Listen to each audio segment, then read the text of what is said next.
Masih banyak nih anak muda yang belum tahu kalau Banten itu juga punya loh situs bersejarah. Nah, pada video kali ini bersama dengan saya, Aisyah Sia Dwilarisa dengan NIM 66622501163 dari kelas C akan nemenin kamu untuk keliling situs bersejarah itu.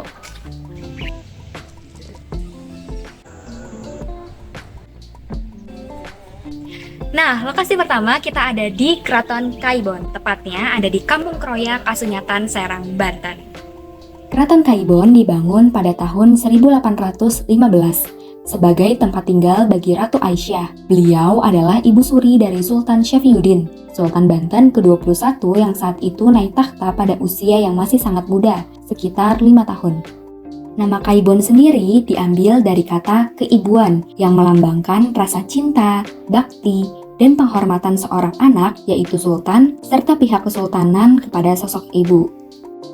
Sayangnya, kemegahan keraton ini tidak bertahan lama. Pada tahun 1832, Belanda di bawah perintah Gubernur Jenderal Leonardus Petrus Josephus Dubus de Gisignis menghancurkan Keraton Kaibon. Penghancuran ini dipicu oleh penolakan keras dari pihak kesultanan untuk tunduk pada proyek jalan dan tuntutan kolonial Belanda. Saat ini, bangunan yang tersisa hanyalah reruntuhan dinding, fondasi, serta beberapa gerbang yang ikonik. Kondisi Keraton Kaibon saat ini itu sudah berstatus runtuhan, yang mana Keraton Kaibon merupakan situs yang dilindungi, dirawat, dan juga mengalami pemugaran parsial. Pada masa Kesultanan Banten, Keraton Kaibon memiliki fungsi spesifik dibandingkan dengan pusat pemerintahan utama, yaitu sebagai kantor pemerintahan sementara atau regensi. Karena Sultan Syafiyuddin masih sangat belia, Ratu Aisyah yang menjalankan peran sebagai wali sultan. Oleh karena itu, keraton ini juga berfungsi sebagai tempat urusan administratif dan pertemuan politik terbatas dalam mengendalikan internal kesultanan. Dan yang terakhir sebagai ruang pertahanan sekunder, dikelilingi oleh parit buatan yang terhubung langsung dengan jaringan kanal. Keraton ini juga dirancang memiliki fungsi pertahanan taktis dari akses keluar. Meskipun kini berupa runtuhan, Keraton Kaibon menyimpan nilai budaya dan filosofis yang sangat mendalam bagi masyarakat Banten. Pertama, akulturasi arsitektur yang unik. Bangunan keraton mencerminkan perpaduan gaya arsitektur lokal Jawa terlihat pada bentuk gerbang Candi Bentar dan gerbang belah, corak Islam, arsitektur masjid dan ruang khusus di dalamnya, serta pengaruh kolonial barat pada sistem pilar dan struktur bata. Dan yang terakhir sebagai simbol perlawanan dan kedaulatan. Penghancuran keraton oleh Belanda menjadi bukti sejarah bahwa keluarga Kesultanan Banten memilih mempertahankan harga diri dan kedaulatan wilayahnya daripada berkompromi dengan penjajah. Berdasarkan hasil analisis di lapangan, struktur gerbang yang berbentuk candi bentar dengan gaya Hindu Jawa namun bersanding dengan pilar bergaya Eropa membuktikan teori bahwa identitas budaya Banten bersifat hibrida dan kosmopolitan, mampu menyerap pengaruh luar tanpa kehilangan jati dirinya. Nah, lokasi kedua kita ada di Keraton Surosoan. Lokasi ini nggak terlalu jauh dari lokasi yang pertama, yaitu di Keraton Kaibon. Jadi kalau kalian mau kunjungin Keraton Kaibon dan juga Keraton Surosoan dalam satu hari yang sama, itu bisa banget. Keraton Surosoan dibangun pertama kali pada masa pemerintahan Sultan Maulana Hasanuddin, sekitar tahun 1526 hingga 1570. Dalam perjalanannya, keraton ini mengalami beberapa fase pasang surut. Yang pertama, sentuhan arsitektur Eropa. Pada masa Sultan Maulana Yusuf, dinding pembatas keraton yang awalnya hanya berupa susunan tanah diperkuat dengan batu bata. Kemudian, pada masa Sultan Ageng Tirtayasa, seorang arsitek Belanda mualaf bernama Hendrik Lukaszun Kardeel ikut membantu memperkokoh struktur benteng keraton dengan menambahkan bastion di sudut-sudutnya. Berikutnya, keraton ini mengalami 2 kali kehancuran besar akibat konflik dengan Belanda atau VOC. Kehancuran pertama terjadi pada tahun 1680 sewaktu perang saudara antara Sultan Ageng Tirtayasa dan Sultan Haji. Kehancuran total dan permanen terjadi pada tahun 1808 ketika Gubernur Jenderal Belanda Herman Willem Daendels menghancurkan keraton ini karena Sultan berkali-kali menolak tuntutan kolonial. Kini yang tersisa hanyalah runtuhan dinding benteng dan fondasi bangunan di dalamnya.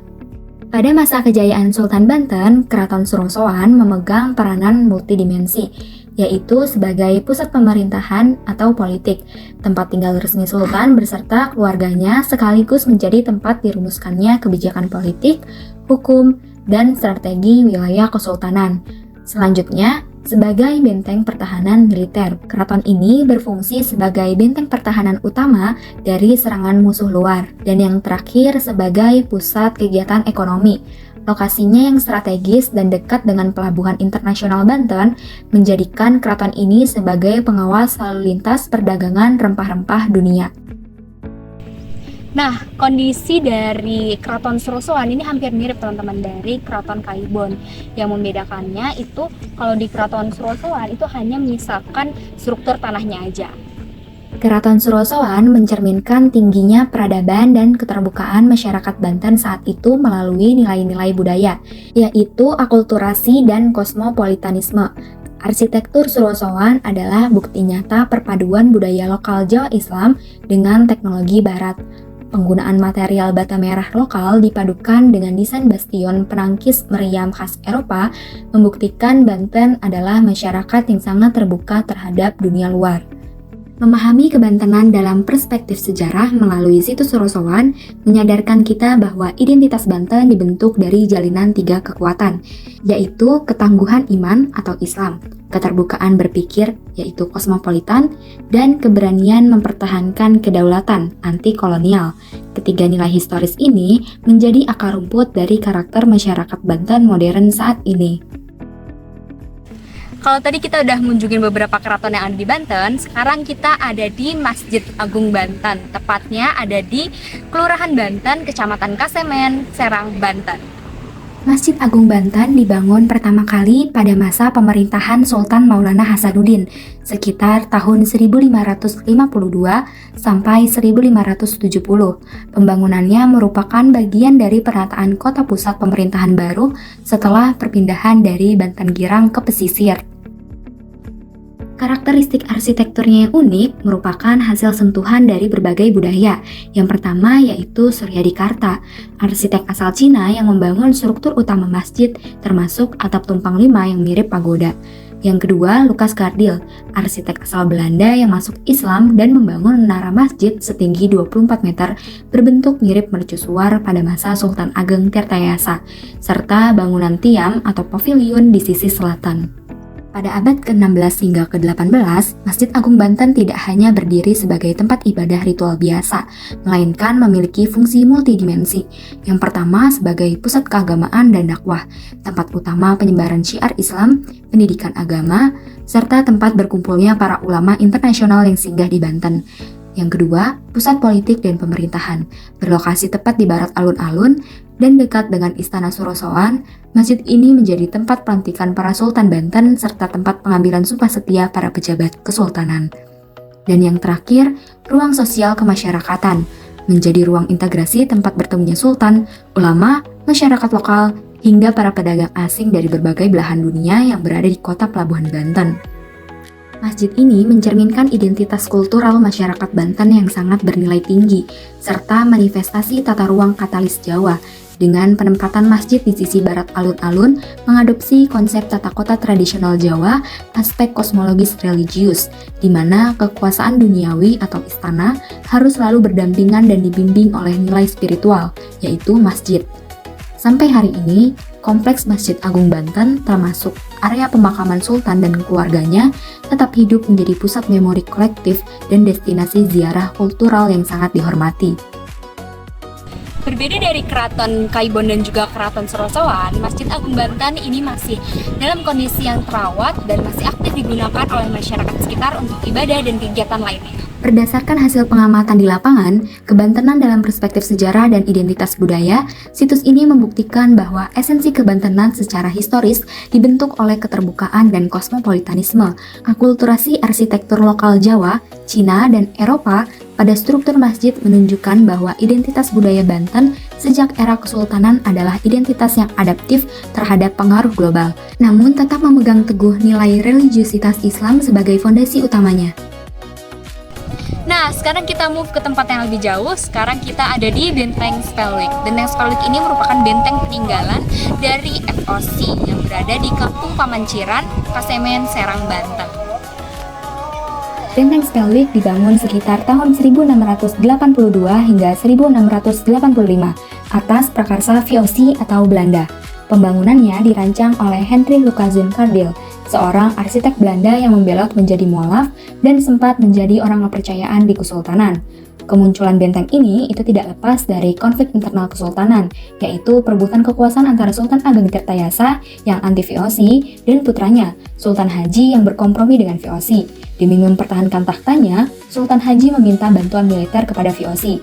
Setelah Sultan Ageng Tirtayasa berhasil disingkirkan, VOC menagih imbalan melalui perjanjian 1684. Salah satu poinnya adalah izin mendirikan benteng pertahanan ini, yang dinamai Spelwick, sebagai bentuk penghormatan kepada Gubernur Jenderal VOC saat itu, yaitu Cornelis Janszoon Spelman. Di masa keemasan VOC pasca intervensi, benteng Spelwick memiliki beberapa fungsi strategis yang sangat vital. Yang pertama sebagai pusat pertahanan dan militer. Benteng ini dilengkapi juga dengan parit keliling, bastion atau menara pengintai di setiap sudut, dan meriam besar. Berikutnya pengawasan jalur perdagangan Selat Sunda.